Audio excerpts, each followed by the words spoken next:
সবাইকে নমস্কার জানিয়ে বলছি, প্লিজ দয়া করে কেউ কাউন্টিং এজেন্টরা এবং প্রার্থী ক্যান্ডিডেটরা তারা ভোটিং এলাকা ছেড়ে আসবেন না। স্ট্রং রুমে যেখানে কাউন্টিং হচ্ছে, মানে সেন্টারে, সেখান ছেড়ে কেউ আসবেন না। এটা বিজেপির প্ল্যান। প্রথম 2-3 রাউন্ডে আমি কালকে থেকেই বলছি যে ওদের গুলো আগে দেখাবে, আমাদের গুলো পরে দেখাবে। এবং অনেক জায়গায় 2-3 রাউন্ড কাউন্টিং করার পরে প্রায় 100টা জায়গায় কাউন্টিং বন্ধ করে রেখে দিয়েছে। এবং কল্যাণীতে ধরা পড়েছে 7টা মেশিন, যেখানে কোনো মিল নেই।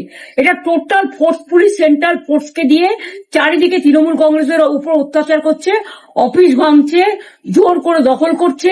এসআইআর নামে আপনারা দেখেছেন ভোট লুট করেছে যাতে যে সিটগুলো জিততে পারে। কিন্তু এখনো এমন 70টা সিট আছে, 100টা সিট আছে যেগুলো আমরা এগিয়ে আছি, সেগুলো বলছে না। টোটালটাই মিথ্যে নিউজ খাওয়াচ্ছে।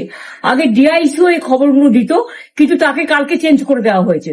টোটালটাই ইলেকশন কমিশন নিজের ইচ্ছে মতো খেলছে, এবং সাথে কেন্দ্রীয় বাহিনীকে নিয়ে। এবং আমাদের পুলিশরা টোটাল মাথা নত করে কেন্দ্রীয় বাহিনীর আন্ডারে কাজ করছে। সুতরাং আমি আমাদের কাউন্টিং এজেন্টদের, আমাদের সমস্ত পার্টির কর্মীদের বলবো, অত মন খারাপ করার কারণ নেই। আমি বলেছিলাম সূর্যাস্তের পরে আপনারা জিতবেন। 3 রাউন্ড 4 রাউন্ড কাউন্ট হলেও এটা 14 রাউন্ড থেকে 18 রাউন্ড কাউন্ট হয়, তখন আপনারা জিতবেন। Wait and see, watch. আমরা সবাই আপনাদের সাথে আছি, আপনারা কেউ ভয় পাবেন না, নিশ্চিন্তে থাকুন। আমরা বাঘের বাচ্চার মতো লড়াই করে যাবো।